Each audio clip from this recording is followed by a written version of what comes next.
yang melakukan kesyirikan kepada Allah Subhanahu wa taala, orang yang melakukan permusuhan. Tidak akan rugi orang yang melakukan silaturahim. Ibadallah, usikum wa nafsi bitaqwallah faqad fazal muttaqun. Hadirin jamaah Jumat yang sama-sama mengharapkan maghfirah, sama-sama mengharapkan rahmatnya Allah Subhanahu wa taala, dan tentunya kita semua yang hadir di tempat ini mengharapkan jannatul firdausnya Allah Subhanahu wa taala. Pada kesempatan yang berbahagia ini, di tempat yang insyaallah diberkahi ini, di waktu yang insyaallah pun diberkahi oleh Allah Subhanahu wa taala, tadi sudah dimention oleh protokol bahwasanya hari ini tanggal 31 Januari 2025 Masehi, yang mana bertepatan dengan bulan tanggal 1 Sya'ban 1446 Hijriah. Alhamdulillahirabbil alamin. Patut kita syukuri, kita bersyukur kepada Allah Subhanahu wa taala karena sampai saat ini Allah Subhanahu wa taala masih memberikan kita kesempatan. Semoga Allah Subhanahu wa taala menjadikan Jumat ini menjadi Jumat yang terbaik, menjadi Jumat yang diterima oleh Allah Subhanahu wa taala. Dari hadis baginda Rasulullah sallallahu alaihi wa ala alihi wasallam, yang mana perawi hadisnya seorang sahabat yang bernama Usama bin Zaid radhiyallahu anhuma. Beliau menanyakan kepada suatu perkara yang dilakukan oleh baginda Rasulullah sallallahu alaihi wa ala alihi wasallam. Amalan tersebut yang diperhatikan oleh Usama bin Zaid radhiyallahu anhuma. Ya Rasulullah, wahai baginda Rasulullah, lam araka tasumu min syahrin minasyuhur ma tasumu min syahri Sya'ban. Wahai baginda Nabi, wahai baginda Rasulullah, aku tidak pernah melihat engkau sering berpuasa dibandingkan dengan berpuasanya engkau di bulan Sya'ban ini. Usama bin Zaid memperhatikan baginda Rasulullah sallallahu alaihi wa ala alihi wasallam. Ini adalah suatu fiqh, kepandaian dari Usama bin Zaid mengutarakan sebuah pesan, sebuah pertanyaan yang mana jawaban tersebut dapat dimanfaatkan oleh umatnya baginda Rasulullah sallallahu alaihi wa ala alihi wasallam sampai saat ini. Allah berikan ilham kepada Usama bin Zaid untuk mempertanyakan, bertanya kepada baginda Rasulullah suatu amalan tersebut, yaitu puasa di bulan Sya'ban. Maka baginda Rasulullah sallallahu alaihi wa ala alihi wasallam menyampaikan, "Dzalika syahrun yughfalun nasu anhu baina Rajab wa Ramadan." Yang mana baginda Rasulullah menyampaikan bahwasanya bulan Sya'ban banyak dilupakan, banyak dilalaikan oleh hamba Allah, oleh manusia, dilupakan. Karena apa?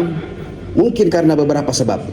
Yang pertama adalah mungkin karena bulan Rajab adalah bulan yang diharamkan oleh Allah Subhanahu wa taala, yang dimuliakan oleh Allah Subhanahu wa taala, sehingga semuanya hamba Allah Subhanahu wa taala berlomba-lomba untuk mengamalkan kebaikan di bulan Rajab.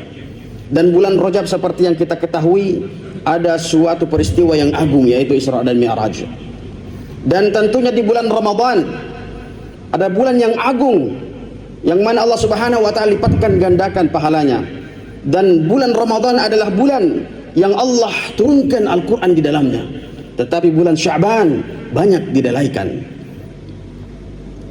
Tetapi baginda Rasulullah sallallahu alaihi wa ala alihi wasallam menyampaikan bahwasanya wa huwa turfa'ul a'mal ila rabbil alamin. Bulan Rajab, bulan Sya'ban tersebut adalah bulan yang mana amalan hambanya Allah Subhanahu wa taala akan diangkat dan diperlihatkan kepada Allah Subhanahu wa taala. Wa ana uhib an turfa amali wa ana sha'im. Dan baginda menyampaikan, dan aku cinta dan aku menyukai ketika amalan-amalanku ini diperlihatkan oleh Allah Subhanahu wa taala dan aku tengah berada dalam keadaan berpuasa. Oleh karenanya, alhamdulillah kita masih diberikan kesempatan oleh Allah Subhanahu wa taala untuk dapat beribadah di bulan Sya'ban ini. Tentunya amalan-amalan yang telah dicontohkan oleh baginda sallallahu alaihi wasallam, yaitu berpuasa. Artinya syahrut tarbiyah. Bulan ini adalah bulan pendidikan bagi kita untuk menyongsong bulan yang agung, bulan Ramadan. Kita perbanyak lagi puasa di bulan Sya'ban ini. Mungkin ada di antara kita yang belum mengqadha, yang ada hutangnya di bulan puasa tahun lalu. Inilah saatnya untuk mengganti puasa tersebut.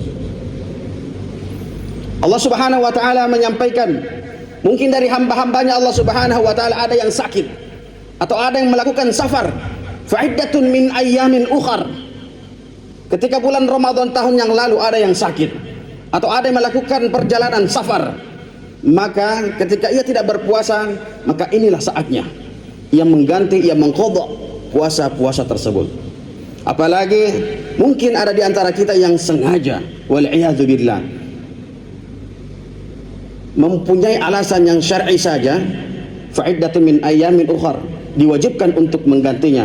Apalagi ketika ia lalai misalnya, maka ia harus menggantinya. Karena hutang adalah janji, janji adalah hutang yang harus kita tuntaskan. Oleh karenanya di bulan Sya'ban inilah kita perbanyak lagi istighfar kita, kita perbanyak lagi zikir kita, kita perbanyak lagi ibadah-ibadah kita, kualitas ibadah kita kepada Jalla Jalaluhu Allah Subhanahu wa taala. Jangan sampai waktu yang diberikan oleh Allah Subhanahu wa taala ini pergi begitu saja. Kita gunakan, Pak, sebaik-baik mungkin. Mungkin ada di antara kita yang belum 5 waktunya di masjid. Inilah saatnya, Pak. Jangan sampai bulan Ramadan tiba tetapi kita belum bersemangat untuk menyambut bulan Ramadan tersebut. Makanya salah satu ciri-ciri keimanan adalah istiqbal sya'airillah. Ketika akan datang tamu yang agung, ketika akan datang bulan yang agung, ia sudah mempersiapkan dirinya, sudah mengambil estafet, banyak berpuasa. Nah, ini adalah ciri-ciri orang yang beriman, Pak. Umur kita ini, Pak, baina 60 wa 70 wa qalla man tajawaz, antara 60 sampai 70 tahun, wa qalla man tajawaz, dan sedikit yang melebihi itu. Al-Quran menggambarkan illa ashiyatan yauma yarawnaha lam yalbathu illa ashiyatan aw duhaha. Hanya waktu Isya dan waktu duha saja. Jadi pada kesempatan kali ini jangan sampai Jumat ke Jumat ketika khatib datang ke sini menyampaikan ittaqullah, bertakwalah kepada Allah Subhanahu wa taala, kita pulang di rumah kita tidak membekas di dalam hati kita, Pak. Karena sejatinya al-jum'atu ila al-jum'ati kafaratun lima bainahuma ma lam tukhsha al-kaba'ir. Jumat ke Jumat, ketika ia bersungguh-sungguh melakukan suatu ibadah di Jumat tersebut, maka sejatinya Allah Subhanahu wa taala akan mengampunkan dosanya selama hamba tersebut akan meninggalkan yang namanya dosa-dosa besar al-kaba'ir. Dan perlu diketahui pula, Pak, di bulan Sya'ban ini ada satu malam yang mana Allah Subhanahu wa taala akan memperhatikan hamba-hambanya. Dan hadis ini dihasankan oleh Al-Albani rahimahullahu taala. Yattali'u rabbul ibad, Allah memperhatikan hamba-hambanya. Kapan? Yaitu pada masa nisfu Sya'ban. Setelah kita pulang dari masjid ini, Pak, kita lingkari itu kalender. Kalau tidak salah tadi saya cek, nisfu Sya'ban insyaallah jatuh pada tanggal 14 Februari insyaallah, kalau Allah masih memberikan kita umur yang panjang. 14 Februari bertepatan pula dengan hari Jumat, hari yang diberkahi oleh Allah Subhanahu wa taala. Kita lingkari itu, Pak. Jangan sampai nisfu Sya'ban berlalu kita tidak melakukan apa-apa. Jadi sudah dari sekarang sudah tanggal 1 Sya'ban, dari sekarang pulang dari masjid ini kita pasang lagi niat kita, kita pasang lagi semangat kita untuk menyambut bulan Ramadan dengan memperbanyak ibadah lagi di bulan Sya'ban ini. Semoga Allah Subhanahu wa taala memberikan kita taufik dan hidayahnya untuk kita melakukan ibadah yang diridhai oleh Allah Subhanahu wa taala, sehingga apa yang kita lalui di bulan Sya'ban ini Allah ridhai dan Allah berikan pahalanya, sehingga ketika kita pulang ke rahmatnya Allah Subhanahu wa taala, kita pulang dengan senyum. Aqulu qawli hadza wa astaghfirullaha li lana wa lakum fastaghfiruhu innahu huwal ghafurur rahim. Alhamdulillah wa kafa wassalatu wassalamu ala nabiyil mustafa sallallahu alaihi wa ala alihi wa sahbihi wa sallam wa man ihtada. Ibadallah, usikum wa nafsi bitaqwallah faqad fazal muttaqun. Hadirin yang dirahmati Allah Subhanahu wa taala, pada khutbah pertama tadi kita sudah bahas tentang tanggal nisfu Sya'ban itu kapan, yaitu tanggal 14 Februari insyaallah. Artinya tanggal 13 hari Kamis itu kita sudah melakukan amalan-amalan yang diridhai oleh Allah Subhanahu wa taala. Entahkah puasanya, entahkah qiyamul lailnya, entahkah sedekahnya. Semua amalan-amalan yang diridhai oleh Allah Subhanahu wa taala tentunya sesuai junjungan baginda Rasulullah sallallahu alaihi wa ala alihi wasallam. Dan Allah Subhanahu wa taala akan mengampunkan semua dosa-dosa hamba-hambanya Allah Subhanahu wa taala pada nisfu Sya'ban tersebut, kecuali dua orang, Pak. Kecuali dua orang. Yang pertama, orang-orang yang tidak diampuni oleh Allah Subhanahu wa taala pada nisfu Sya'ban. Yang pertama, Rasulullah mention pada kalimat musyrik, yang melakukan kesyirikan kepada Allah Subhanahu wa taala, masih menduakan Allah Subhanahu wa taala. Ia beribadah kepada Allah Subhanahu wa taala tetapi hatinya mungkin di tempat lain. Ia beribadah kepada Allah Subhanahu wa taala tetapi ia masih datang, masih percaya pada dukun-dukun, masih melakukan sesembahan. Maka hal-hal ini kita tinggalkan. Musyrik, melakukan kesyirikan. Yang kedua, musyahin, orang yang melakukan permusuhan. Jadi di bulan Sya'ban ini, Pak, bila kita punya masalah, entahkah dengan teman kita, dengan keluarga kita, saudara-saudara kita, kita sambung lagi silaturahim, Pak. Kita sambung lagi silaturahim. Tidak akan rugi orang yang melakukan silaturahim, Pak. Karena orang yang melakukan silaturahim, Rasulullah sallallahu alaihi wa ala alihi wasallam sudah sampaikan akan dipanjangkan umurnya dan akan dilancarkan rezekinya.